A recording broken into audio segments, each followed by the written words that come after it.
Hi Aquarius, welcome to your end of February 2019 tarot update. It's Raina here. Aquarius, I wish I could explain light to you because I was recording in the morning, and now that I look through this, whatever, I don't know what you call this thing, the screen that flips open. Touch screen, I guess, but I'd like to call it a viewfinder because I think of those things when I was a kid that were so cool, with those little pictures on it. I wonder how many people remember those. And then you just put that in and they had all those little slides, but they were all like part of, you know what I mean, viewfinder. But anyway, what was I trying to say? I look in here and the light looks so harsh compared to this morning when it was golden.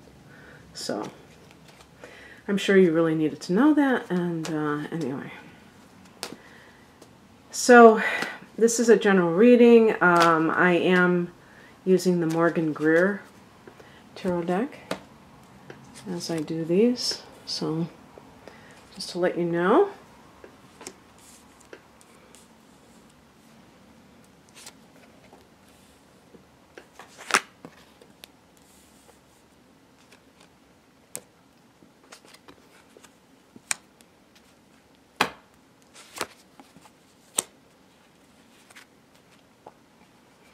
Happy birthday to those of you who are born at the end of, well, you can't be at the end of February, but I'm doing this on February 13th, so there still is almost like a week of Aquarius left.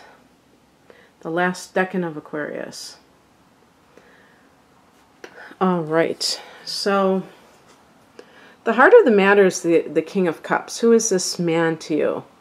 Is he a lover? So maybe he is a Cancer. Maybe he is, oh, that would be an interesting combination.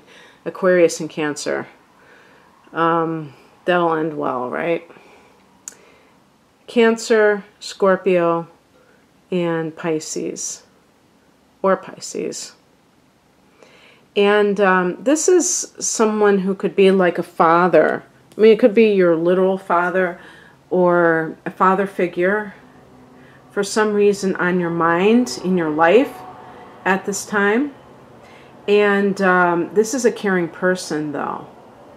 Now, a caring person to an Aquarius might be a double-edged sword, because on the one hand, it's nice to be with somebody who's caring, but you may feel this sense of obligation.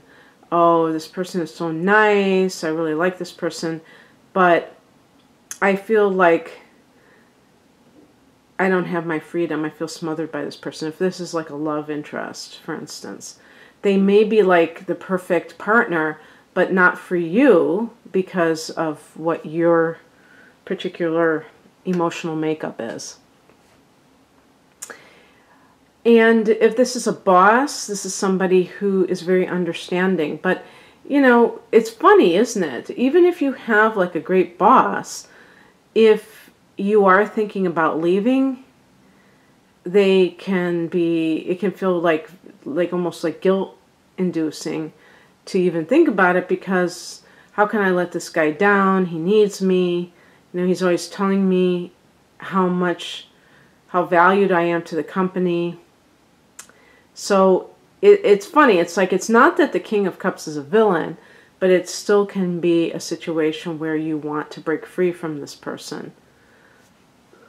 In the past position, we have the Three of Wands, and this is definitely a card of looking for greener pastures, looking for, I mean, it's not really greener pastures as wider pastures. As, you know, you see the mountains in the background, which indicate this sense of expansion, a sense of adventure. Could be like travel, long distance. This is definitely fire energy. So maybe it's deciding between two types of people, a water sign and a fire sign. Fire signs in general will be much more compatible with you because they have the same reactions when it comes to the attitudes of relationships, where they too are a little bit hesitant or reluctant to get involved in relationships, because to them, like to you, relationships can be a little bit hairy, can be a little bit too confining. And you know, I think a lot of people they kind of underplay that. They don't realize how important that is. You know, how important it is to kind of, it's almost like on an energetic level, though. It's hard to verbalize exactly what I mean by all of this. I just say masculine signs versus feminine signs. It doesn't have anything to do with gender, and it just has to do with the elements. The element of fire and air is naturally drawn to the outer worldly expression. There tends to be more of an extroverted nature and just an interest in the world around them. The earth and water sign people tend to make their world, their household environment, their family life. Everything is like kind of insular. And it's not that one is better than the other, but they clash sometimes. And I wish people would really value that kind of orientation more than they do other things, because I think sometimes it does boil down to that, where one person wants the other one to always stay at home, and the other person, it's not that they want to carouse, go out there, but they just feel confined in you know, just being at home all the time. It doesn't interest them. I'm sure there are some Aquarians that are domestic. I mean, maybe if your moon is in Cancer or Taurus, you love puttering around the home, and you love that part of yourself.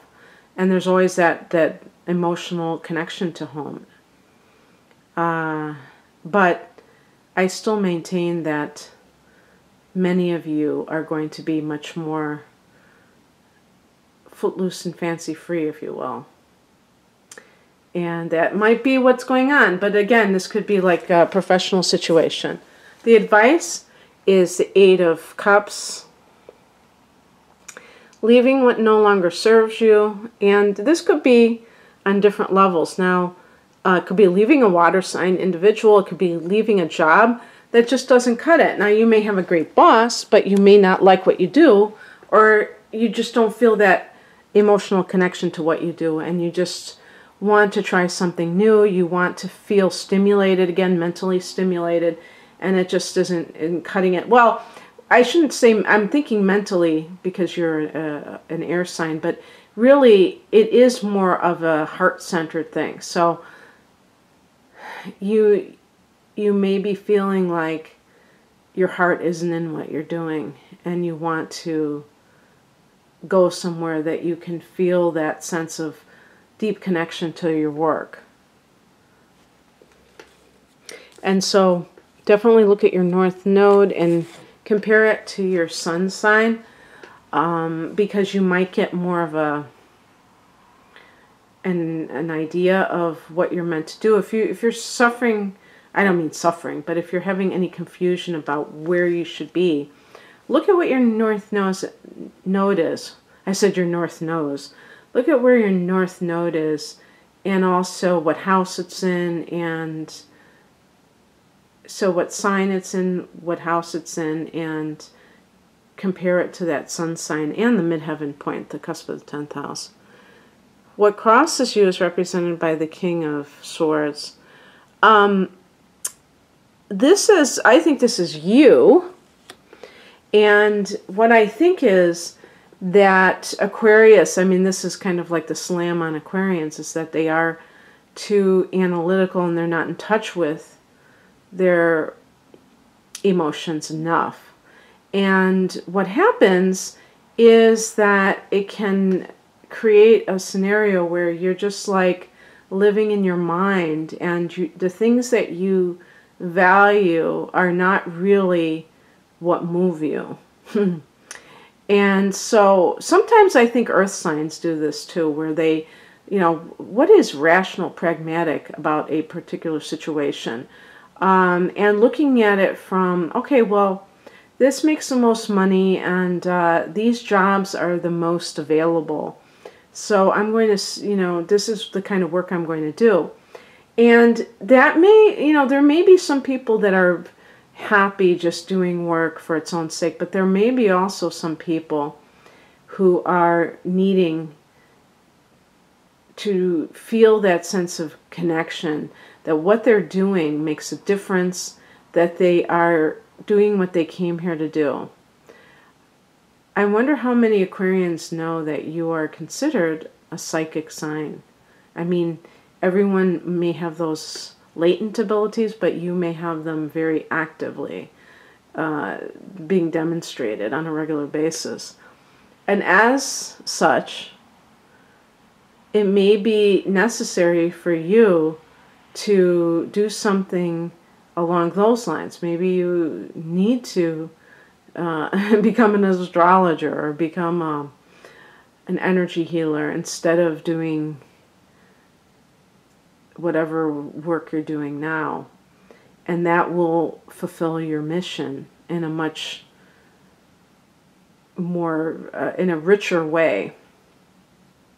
But if you live in your mind and you're not, and you kind of like are out of touch with your heart chakra, you might be like denying these emotions or these, these longings, and that could, that could kind of like curtail your progress, or just at least your sense of enjoyment in life. You might just go from one situation to the other, always searching, but never really finding what you're looking for.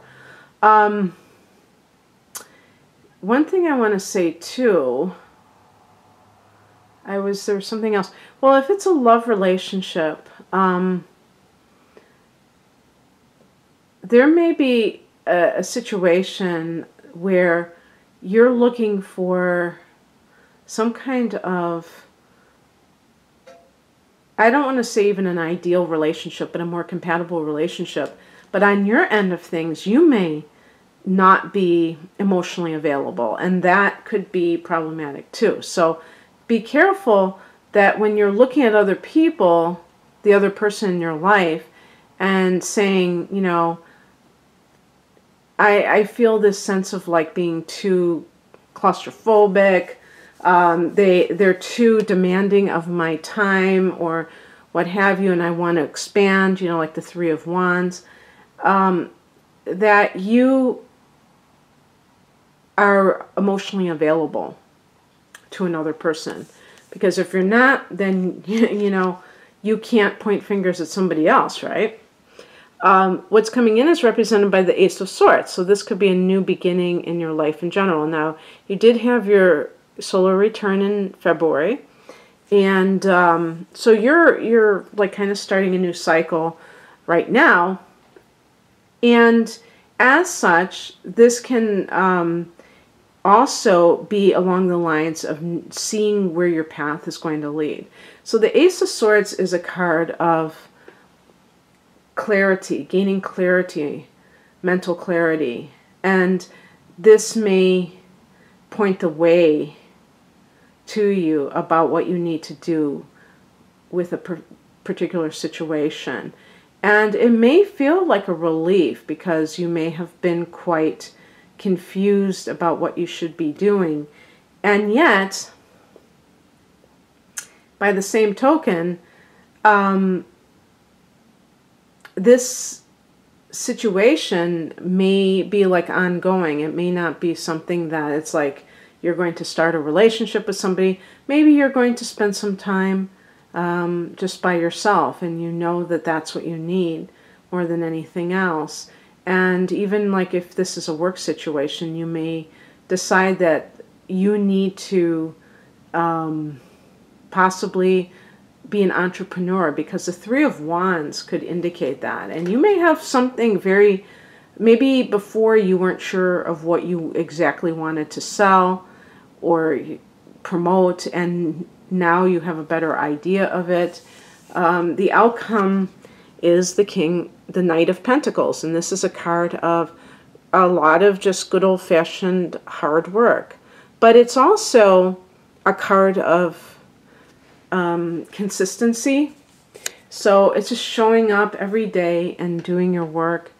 And if this is like, if you have come to a decision with the Ace of Swords, because you can see the direction you need to go in, and you know you're going to walk away from a particular job, you may decide to stay on for a while so that you can save a certain amount of money. Sometimes the Knight of Pentacles is somebody who is very determined to make money, but it's almost like they have a particular goal in mind of why they want to make that money. And so that is what kind of drives them. So I like that. And this, you know, if there's any kind of romantic things going on, I think that you're probably just going to apply yourself to your work. And it's, I mean, I suppose it's possible that there's an earth sign individual who comes into your life, but that would be, let me see, of all the earth signs, probably Taurus, but that, you know, I can't see it. I mean, I'm just going by the modality of fixed energy. So Taurus, Virgo, Capricorn. Oh my. Okay, well, that's what I have for you, Aquarius. If you'd like a private reading, click on the link below, please. Take care. Bye.